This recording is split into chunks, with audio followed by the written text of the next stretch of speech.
Downtown Lakeville provides us with another rich history moment as we take a look at the Dairy Delight. During the mid-1800s, Donovan's General Store was built at the corner of what was then Maple and Main Street in the village of Lakeville. In 1945, the building was sold to George Pepera to be used as a plumbing shop until the mid-1950s when the building was torn down. Soon after, a new building was constructed for Tom and Charlotte Vasinovich, who then opened a walk-up business to sell sundaes and ice cream cones to an eager public. So for this month's History Moment, we take a look back at the origins of the Dairy Delight.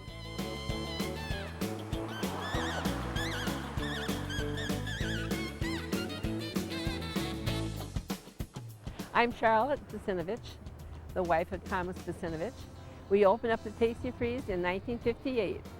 We built it, painted it, stocked it, and employed new people. My children all worked there. They started, Tommy was the oldest at 7th grade, and my daughter Mary Jane was in the 5th grade, and they helped a lot. In fact, I even took off one Sunday afternoon and left Tommy and Mary Jane with it, and went to Wyndham to a family reunion and came back and everything had run well. They learned well and they stayed with it and went themselves through college, and every summer they were taught really how to be a manager, how to greet people, treat them right, serve a good clean food, which was a pride of mine that we have the best meat, the best hamburgers, and the best French fries. No, it was great because it was the high school hangout, so all your friends hung out there, and every one of them knew how to help you when you got in trouble, when you got real busy. And it paid for my college, which was a big thing, so when I got through I didn't have college loans. Mother would have, on Friday nights, she'd have roller skating parties out in the back for the young kids to come and roller skate, and it just always was a hangout for all the kids in town. You would go in the morning and you would scrub the floors, get the place cleaned up, and we worked every day, basically 13-hour days. And Dad would come down at night and help clean the machines. Well, it was compared to Dairy Queen, and many times they would refer to it as Dairy Queen, but I always felt that we had a better formula and that I would do well with a Tastee-Freez rather than a Dairy Queen. And it was a new franchise, and it was growing. At that time, I think there were about 1,000 or more Tastee-Freez over the country. The headquarters were in Plainsview, in Illinois, out of Chicago. And Peters, up here in the cities, worked with Felix, and Felix wanted to know if I would like to start and run it, and I said I'd love to. But it meant building the Tastee-Freez. We built our home at the same time in '58. But we made it. Kind of tough going the first couple of years, but I was determined if I got through the first 3 years, I knew I would make it. And the first year we opened, the first 2 years, 2 summers, I had a book that I'd have people sign, and they were from all over the country, east and west. At first they told us that we couldn't have anything except the dairy products and something to drink. And we had what they called a root beer container. It was a big barrel, and it was very tasty, the root beer. I mean, so lots of root beer floats. But I could see the need for hamburgers because many asked about sandwiches. Well, we had what they called an infrared sandwich. But that, well, it was good, but it didn't quite meet my specifications. So we looked and I bought a small grill started. And I suppose maybe my small grill was maybe 18 by 24. And later, it was so successful that that winter, we bought a large grill and installed it into the Tastee-Freez and put a little fan above it, which let out. And then we also bought the French fryer.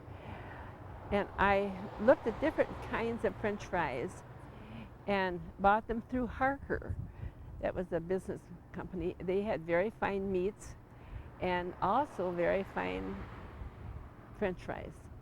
So that was my source of supplies. And when I ran out a couple of times, it was very disheartening because people, and I knew I wasn't serving what I really liked to serve. But people would come and their families and drive down in the afternoon as a Sunday treat and treat the children. And, well, it was very tasty. It did not have a fat that would coat your mouth as another kind would. Ours was low fat, 4%, and it was, at that time, there was only one kind, and that was vanilla. A couple years later, they came out with a new machine so that we could have what they call a triple. It melded the vanilla and the chocolate together into one. And that was an addition, although they're very expensive, but we bought this, and we had lots of people that came, and the children would come, and we had nickel ice cream cones, and many of them treated their dog with a nickel cone. But we never had any trouble with a state inspector. When the man from Northfield came, the only time he ever said anything was my daughter had brought her pet dog down and tied it up in the back of the Tastee-Freez because it was raining. And she didn't want the dog to get wet. So the man came and he said, well, he said, I'm going to forgive you because I know you like your dog, but next time just put it in Mother's car. So when the next inspector came, young, he came in and looked around, and I thought, oh dear, this was going to be a disaster today. He had a whole list of things. But at the end of a couple weeks after he'd been through all his area, he came back and he wanted to know where I got my paint, where I got my cone crisper, and these things that I had for cleansing everything and keeping it sterile. He had a lot of questions. And when I looked at his list of things that he made when he first was there, he said, I can't tell you, you were the cleanest one. I never had to, I was just thinking I should bring everyone along to see your place. And we cleaned the machine every evening. That was one thing I think kept my ice cream so fresh, and people enjoyed the ice cream because my machine was always washed and sterilized every night and put together again in the morning.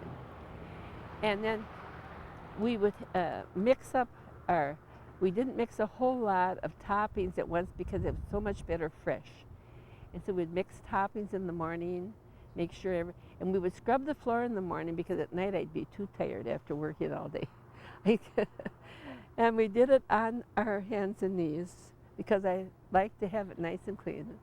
There was an older man that came from Northfield, and he would come and he would come through Lakeville purposely because he wanted to stop at the Tastee-Freez. And that was when I first started, that first summer, and we didn't have quite as much business, of course, so you could visit a little bit. And he grew old, 20 years at the time, and that last summer this man stopped, and he had his son help him get out of the car because he wanted to see that lady that worked there. And I said, my goodness, I haven't seen you for a while. And he said, I know. And he said, I miss my ice cream. And I said, well, what would we like today? And he always loved a chocolate malt. Now, it wasn't a malt. It wasn't a shake. It was a malt. And I would always put an extra scoop in for him. And he never forgot that. He said, she makes the best in the country. So we had this malt, and then I just gave it to him. And his son said, oh, no, I'll pay for it. And I said, no, I said, for such a loyal man after all these years, I want to give it to him now. Well, it wasn't that I liked to get rid of it, but I had a heart attack, and my health kind of was going to pieces. And the doctor advised that it would be wise to get rid of it. And I guess after 20 years of hard work for 7 months of the year, it seemed like I get through cleaning, get the Tastee-Freez buckled up for winter, and I wanted to clean my house for Christmas and get ready for Christmas. And I always said January was my month to collapse. And it just felt that I had had it long enough. I felt it was, and by this time, I felt it was a good business, that somebody would buy it and they wouldn't go under. I never really wanted to see it ever go under. And I had built it up so that we had a good business. And a good business it was, but the success of the Tastee-Freez was short-lived after the Vasinoviches sold the property. Several owners tried their hands at running the business. The name changed from Tastee-Freez to McCoy's Treats and Eats, and then to Dairy-Freez. But problems arose as the building started to deteriorate, the staff was stealing the profits, and the customers dwindled. It was 11 years after the Vasinoviches sold the business that it was closed by the Board of Health in 1989. The future of the Lakeville ice cream business was in serious jeopardy. Then in 1990, Robert Jenny, an old hand in the ice cream business, purchased the building with the hopes of returning it to its glory days. He renamed it the Dairy Delight, and with the experience he had in the construction business, the Jennys were able to return the building to operating condition. The business grew, and in the late 90s, the Jennys, just like the Vasinoviches 20 years earlier, were ready to retire from the business they had been operating.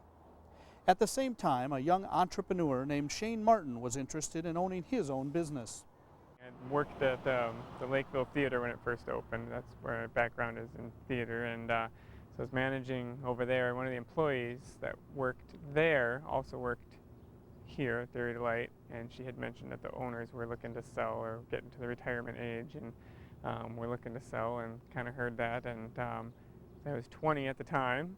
So I didn't think they'd take me seriously if I just walked up to the window and said, hey, I heard you were interested in selling. So I made my dad do it, and then we just got the ball rolling, and kind of one thing led to another, and we purchased the building at that time. So we had done food before, like concession stands we had. Like we traveled throughout the state doing, mini donuts and all that, fairs and festivals and whatnot. So I kind of had a background in the food industry too, and being that this was seasonal, it just kind of fit in with our whole, the summer traveling thing, so it just kind of fit into what we already were doing. And we tried to keep it the same as the previous owners. We thought they had done a good job and had built up a good reputation in town, and so we didn't want to make too many changes. Of course, over 8 years or whatever, things have slowly evolved, but we didn't do anything drastic or anything like that.